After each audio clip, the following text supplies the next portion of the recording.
চাওক কথাটো হৈছে ৰাইজৰ দল বিধায়ক হ'ল এজন, য'ত নেকি ৰাইজৰ দলে কিছুদিন আগতে কৈছিলে যে গোটেই অসমত তেখেতে প্ৰায় 50খন সিটৰ কেণ্ডিডেট দিব।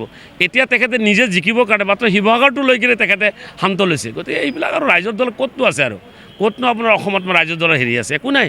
গতিকে দলগাঁৱত তেখেতসকলে যদি এলায়েন্স কৰি দিয়ে এইটো হ'ব আৰু দেখা যাব কি হ'ব, এইটো পিছত দেখা যাব। গম পায় নহয় ৰাইজৰ দলৰ নেতা কি কৰে, বিজেপিৰ পকেটত আছে, হিমন্ত বিশ্ব শৰ্মাৰ পকেটত আছে। দলগাঁৱত কি হ'ব জানে আপোনালোকে। আৰু কংগ্ৰেছটো মই আগৰ পৰা কৈ আছোঁ যে কংগ্ৰেছে যদি আপাৰ আছাম, বৰাক ভেলী, ডিমা হাছাও বা বিটিআৰ কাম নকৰে, মাত্ৰ যদি মুছলমান এৰিয়াত টাৰ্গেট কৰি কাম কৰি থাকে, তেতিয়াহ'লে বিহাৰতকৈ বেয়া ৰিজাল্ট হ'ব। সেইটোৱে আৰু বেলেগ কথা নাই।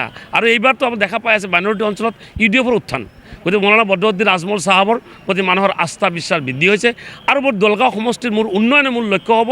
আৰু দলগাঁও ৰাইজে বহি আছে, দলগাঁও ৰাইজ অপেক্ষা কৰি আছে ইলেকশ্যনৰ কাৰণে যে যাতে এই যোৱাবাৰতকৈ এইবাৰ বেছি ভোটত মোক জিকাই দিব পাৰে। আলিকুলি আৰু কংগ্ৰেছৰ লগত নাই, এতিয়া আৰু সেই দিন গুচি গ'ল। এতিয়া কংগ্ৰেছৰ লগত মাত্ৰ আপোনাৰ অলপ মানে ধৰ 30%, 20% আলি আছে, কুলিটো নাই। গতিকে আলিৰ মাজতে যুদ্ধ কৰি আছে। ক'ত যুদ্ধ কৰে? তেখেতসকলে বিজেপিৰ বিৰুদ্ধে কৰা নাই। কংগ্ৰেছে যুদ্ধ কৰে UDFৰ বিৰুদ্ধে, কংগ্ৰেছে যুদ্ধ কৰে ৰাইজৰ দলৰ বিৰুদ্ধে।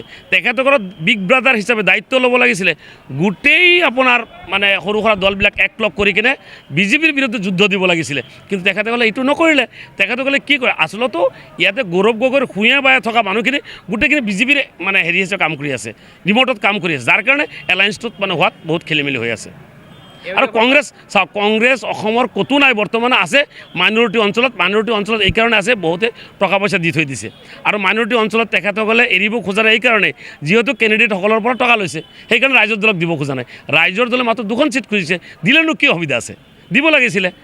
বৃহত্তৰ স্বাৰ্থত, বিজেপিক হৰুৱাৰ স্বাৰ্থত তেখেতসকলে ইউনাইটেডলি কাম কৰিবলৈ কৰা নাই, তাৰমানে টকা উঠাই থৈছে ৰখিবলৈ। গতিকে মেইন কথা সেইটোৱে। আৰে কাৰ লগত?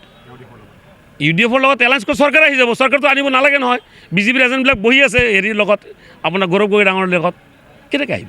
এইবাৰ UDF, কংগ্ৰেছ, আগ্ৰামা আৰু ৰাইজৰ দল মিলিলে কংগ্ৰেছ চৰকাৰ হ'ব। ইয়াতে এটা সম্মিলিত চৰকাৰ হ'ব, এটা বিজেপি হাৰি যাব। গতিকে বিজেপি যাতে হাৰিব নোৱাৰে, সেইকাৰণে গৌৰৱ গগৈৰ ছাইডত থকা শুঁয়ে বায়ে থকা ব্যক্তিখিনি মানে হিমন্ত বিশ্ব শৰ্মাৰ ৰিম'টত কামবিলাক কৰি আছে, যাতে এলায়েন্স কোনোপধ্যে ছাকচেছ হ'ব নোৱাৰে। নাই, সংখ্যালঘু ৰাইজে বিজেপিক কোনোদিনে ভোট নিদিয়ে, এইটো ফাইনেল। সংখ্যালঘু ৰাইজে এইবাৰ ভোট দিব, তালাচাবিত ভোট দিব, মৌলানা বদৰুদ্দিন আজমল চাহাবক ভোট দিব। এইটো চাওক, আমি এই কথাটো আগৰ পৰা আমাক এজেণ্ট কৈ তেখেতসকলে নিজে এজেণ্ট, আমাকতো বি বুলি কয়, তেখেতসকলে আপোনালোকে দেখা পাইছে। মৌলানা বদৰুদ্দিন আজমল চাহাবে আজিৰ পৰা 2 বছৰ আগত কৈছিলে যে ভূপেন বৰা ডাঙৰীয়া বিজেপিৰ মেইন এজেণ্ট, তেতিয়া মানা নাছিলে। আৰু ভূপেন বৰা প্ৰেচিডেণ্ট হোৱাৰ লগে লগে আমাৰ লগত এলায়েন্সটো ভাঙি দিছিলে।